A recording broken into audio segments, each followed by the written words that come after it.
Now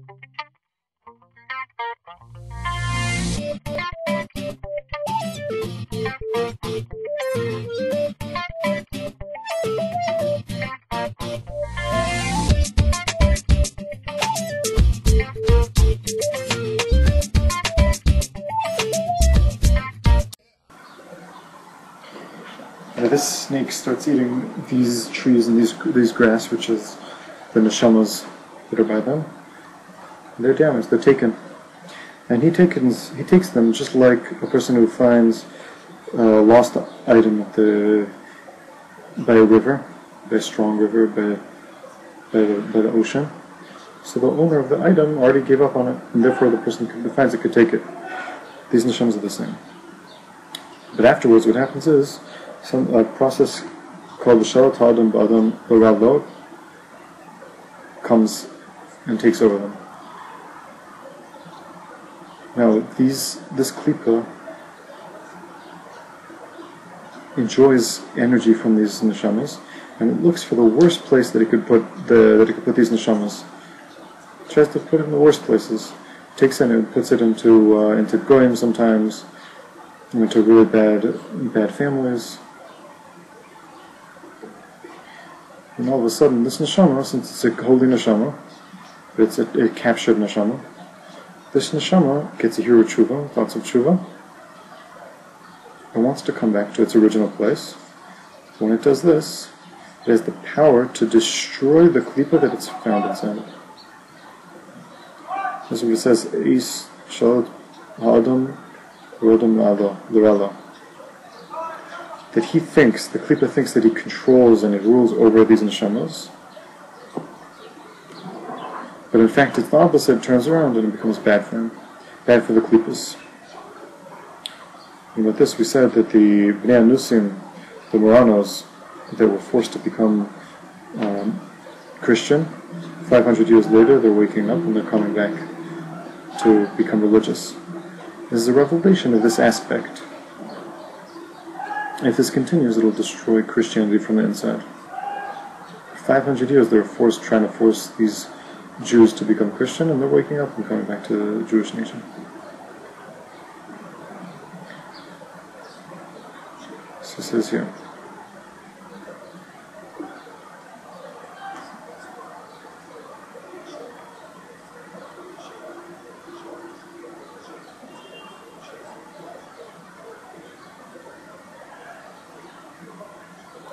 When a man is with his wife, so there's some tipos that at the end of the day will be left on a sheet. These tipos are holy. And the Rizal even gave over tikkunim to do on these tipos, so like Zerah. Whatever a person does, there's no way that he could avoid this thing.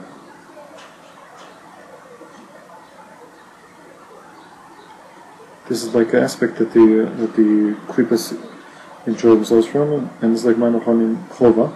There's an Indian also brought halacha to wash a person's hand after tashmish, and to put some water around the bed, and then to say some lachash, some words in order to stop the female evil angel from getting energy and getting koch from these tipos that are left on the sheets.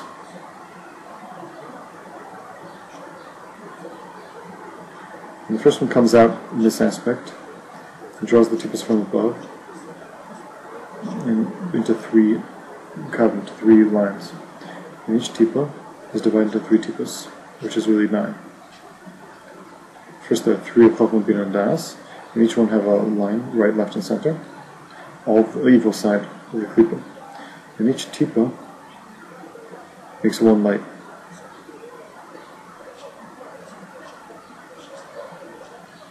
Well, not 1 light, 1 yor of the klipa.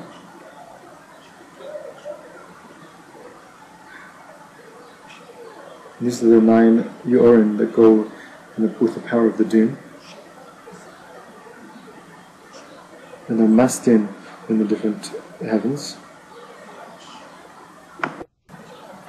And we could give another type of explanation for this. Like sometimes when young men, they get very startled by this fact, this thing that happens. Sometimes they have difficulty going to the bathroom. And when they're going to the bathroom, also in the Meriglaim, also a certain type of liquid comes out, which is like zera. This is actually the liquid also of zera. Because the pipe of the shetim is very much connected to the pipe of the zera. There's a little difference between them, and sometimes liquids pass from one to the next, from the zera to the shetim. Especially when he's not married, there's a lot there that sometimes it passes over from one pipe to the next. Now what's the din for this? Does he have to do tikkun kol afterwards? Does he have to do tears after tov in the mikvah? It says here that's true, that he does. But also here there's a certain type of achiza in the klipa in these things. And this builds the Tesha Yorim. On the other side, the keser doesn't come from this tzino. When does it come out? After all the zer comes out of the mikvah, into the mikvah, there's a little left that can't go out into the mikvah. Whatever doesn't come out in the kachitz is going to be left there. And whatever stays in is going to come out slowly afterwards. And this is going to be the keser of the klipa that stays inside and comes out afterwards. This is even more of what passes over into the other tzina. It was something that's supposed to be given to the mikvah. Therefore this yor, when it comes out, this yor is considered better than everything. Because it receives aura from the Zohar Kodesh.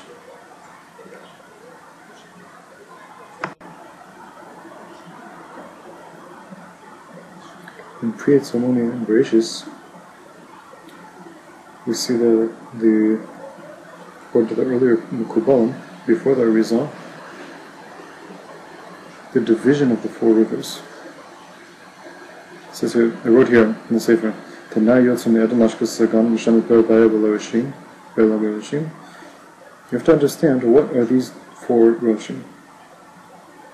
We're going to explain these things. That we have to understand first that a person is an olam katan. Everything is inside of the world. It says b'tzalma kimas al. Now the Abba Mavulafia writes in Emir Shefer, he says according to comparing the Gan Eden to the body, we have to understand that the nar, the river that comes out of Eden, is the spine, and the gan is the guf. And from the spine comes four different types of liquids. There's the white one, which comes from the brain, and from it come all the other ones.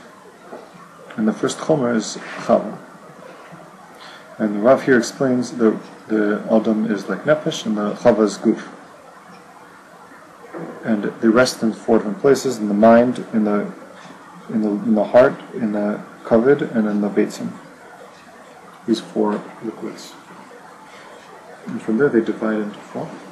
This would be, and also in different sefer, Keser Shem Tov connected the colors with the rivers. Pishon is white, Gihon is black, green is Gihon, and Pras is red.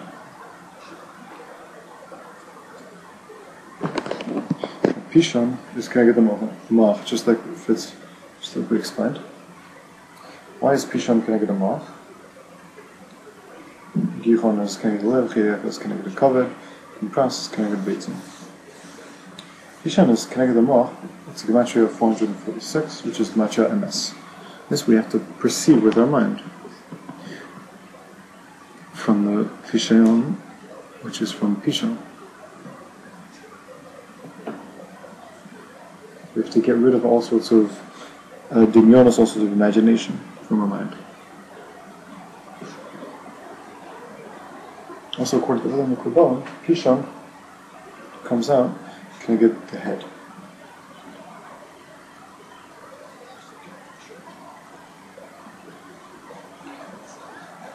This river that's called Pishon is also connected to Mitzrayim and Babel.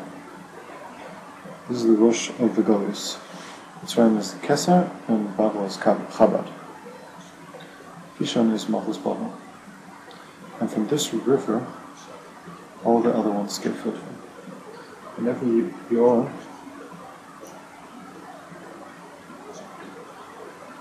there's one snake. There are 9 snakes and 9 different types of rivers. And each one has a hole inside its head. And from this hole they yonik their koach.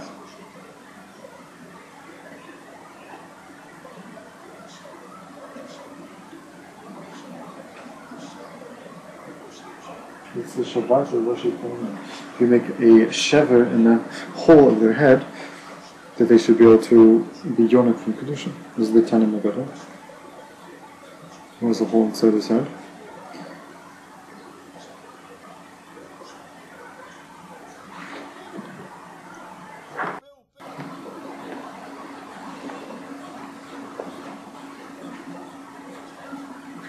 This means to say that also this klipa, since its Indian is always sucking from Kodesh, and knows that this Kodesh gives it life, this little bit saves the world, that the people should not destroy the whole world. And it's not like the machla. Once it beats the body, once the machla beats the body, then the body dies. If it were more smart, it would leave the body in a certain low status, a little bit weak, and it would leave it life. In any case, it would let it live. But since the machla just wants to win and win and win, and fights against the healthy cells, and doesn't receive anything from the intelligence, after a while the whole body dies. When it dies, the blood stops flowing also to it. It doesn't understand. It says, "Oh, I won, but still I lost." So smarter klipa leaves the life force by the kedusha, so it can continue to draw from it. Rishon always have to be by tzaddikim. If not, they would have no one to take from. There can't be a whole nation full of thieves, because once everyone's thieves and they have no one to steal from. There just have to be some people working.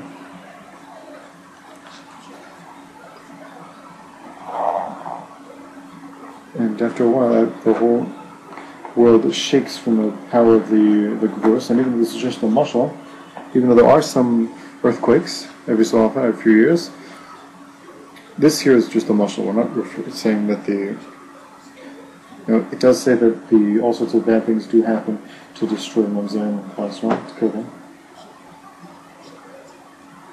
It says that since all the klipa is always drawing from Kedusha, in this situation where the klipa doesn't get what it wants, then it damages the whole world. This is also the idea why a person who is choser b'tshuva gets stronger, why he can't do everything all at once. If a person takes kedusha on a higher level than what he's able to receive, then very often that's Yetzer Hara. You see, for a certain amount of time he goes with this high level of kedusha, and then he falls apart. This isn't good. It's better not to do too much, and you should always go forward.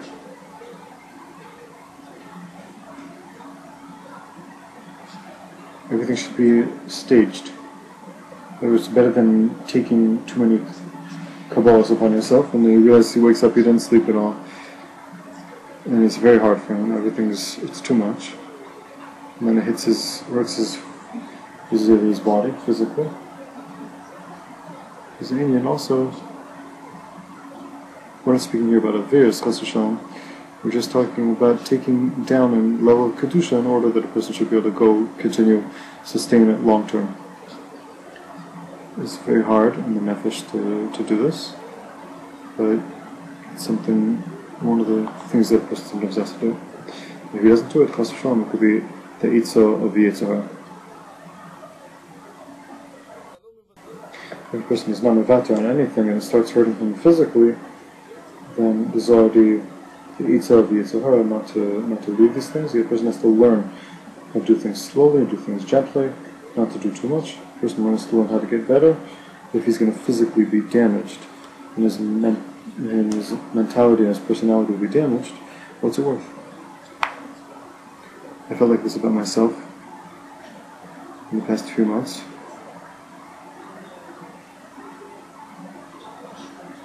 It wasn't one shiur I was giving 2 or 3, and I was doing them in different places, and after a while I was realizing I'm just going over the same thing. I'm never developing. I don't have any time. I'm always giving. And I'm never getting full. Who told me this thing?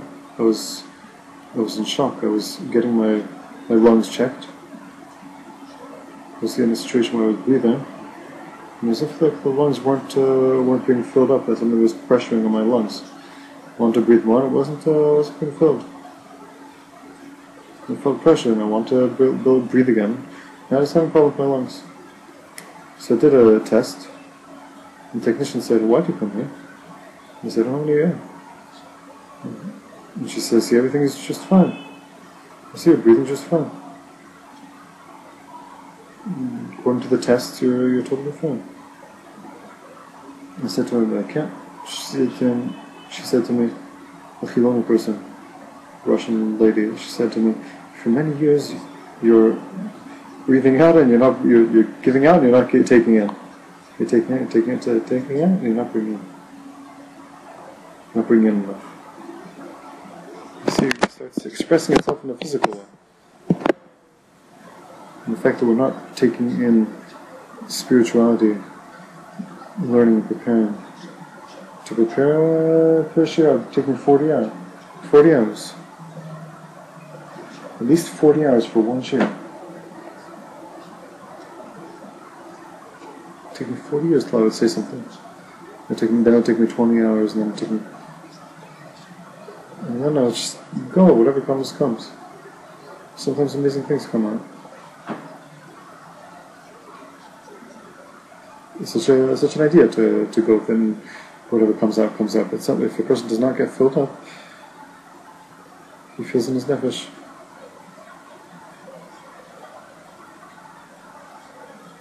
There's nothing to do. A person has to cut down. There's nothing to do. A person wants to be healed from the machla. He has to cut out also part of the limb. If some of the pieces can be left inside the limb, it's going to become the sickness all over again.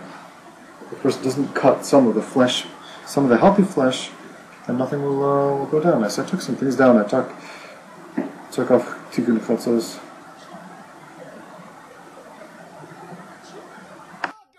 But if a person stubbornly goes forward and doesn't stop, then even he won't be able to put on tefillin.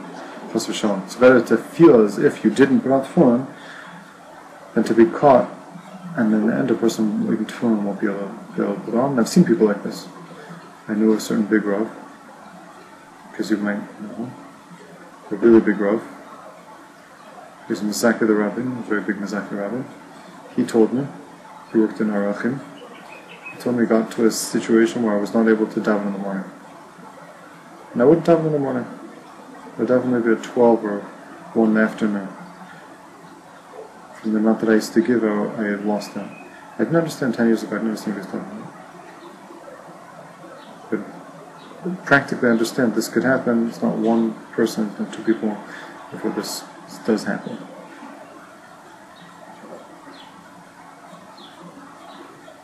We have to go ahead forward with intelligence.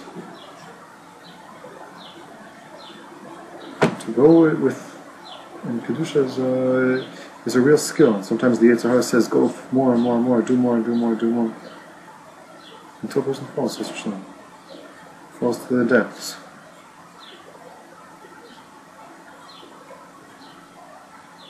The person gets so caught up with it, he doesn't stop. He goes one, then another. Doesn't stop. Then he wakes up in the morning and realizes, wow, I have something on my head. It doesn't work. didn't have time to build the kelim. Sometimes we have to rest. There's nothing to do. Nor that a person afterwards can be filled up. This is part of the things that a person has to do. 4 went into the Pardes, and only Rebbe Kiva came out B'Shalom. Why did they mention Rebbe Kiva? They didn't speak about the fact that he went into the Pardes. That wasn't his main thing. They speak about the fact that he got out of the Pardes. And this needs real skill, to get out. To know when to come out. To take the high things and bring them down. The person who forgets to come out, that's Ben Azai and Ben Zoma, they don't come out. Something will happen.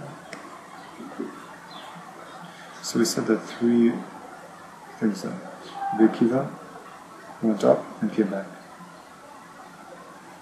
So another went up and kept on going. He never came back.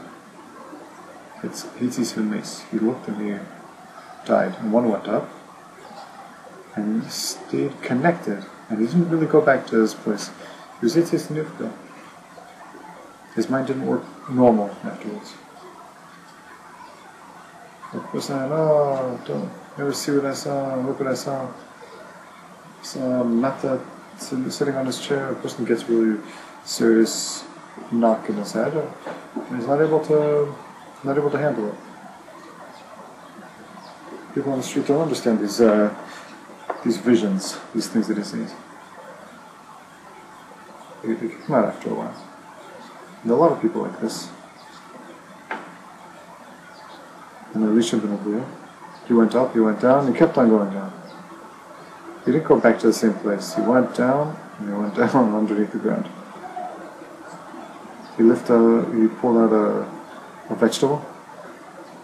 He pulled out the vegetable because he went down into the roots. He went underneath, he went down. He saw someone on the shuk, and he asked her to have relations with him, and she said, "Oh, but I thought you were Elisha ben Abuya. He was Machal Shabbos." He went down. A person has to have his feet on the ground. He has to have his feet on the ground. What's it worth if he's not also on the ground?